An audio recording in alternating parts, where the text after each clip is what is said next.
Guys, ito pa yung mga ilang laro ni Efren na magugustuhan nyo. Kahit na napakagaling mo, kinalaban ka ng break, mahirap kang manalo. What? Tingnan nyo yung ginawa niya dito guys. Kinahambulan niya yung 2 balls dito sa 9 balls.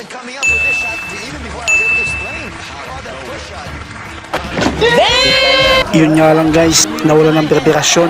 Napalayo ang cue ball sa 2 balls. Mukhang hindi nagustuhan ni Efren ang naging posisyon sa 2 balls. Masyado itong malayo. Lucky baby.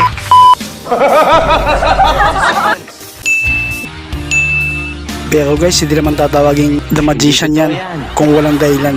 Hey, y'all, come look at this. Tingnan nyo yung ginawa niya dito guys.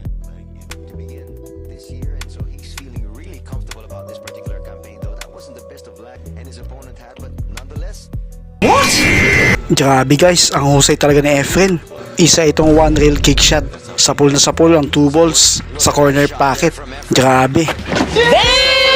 Another one. Ito ang World Pole Masters guys, kung saan dito lalong nakilala si Efren nang mapanaluhan niya ang torneyong ito bilang champion sa paligsahan.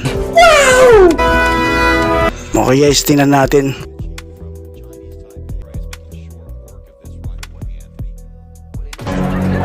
Sa panahon ito guys, nasa 52 years old pa lang si Efren. Masasabing ito yung taon na talagang masasabi nating siya yung pinakamahusay sa larong bilyar. Halos walang makatalo sa kanya nung mga panahon na to.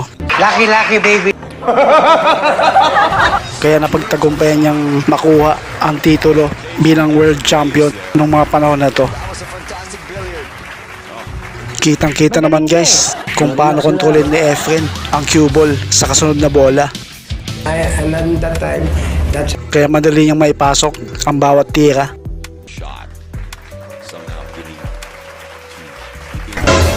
Grabe guys, ang husay ni Efren. Inubos yung 1 ball hanggang 9 balls. Grabe, ang lupit talaga ng Pinoy legend. What?